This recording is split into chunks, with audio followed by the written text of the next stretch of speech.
శంకర్ జే కిషన్ సంగీత దర్శకులు కనుక జీవిత చక్రం చిత్రం పాటల రికార్డింగ్ ముంబైలో జరిగింది. ఇందుకోసం తొలిసారిగా ముంబై వెళ్లారు ఘంటసాల.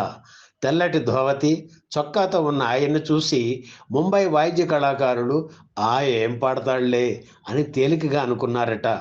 ఘంటసాల మైక్ ముందు నిలబడి మొదట రిహార్సల్స్ చేయడం మొదలు పెట్టగానే ఆయన స్వరం ధాటికి తట్టుకోలేక థియేటర్లోని స్పీకర్లు ప్రకంపనలతో దద్దరిల్లాయి.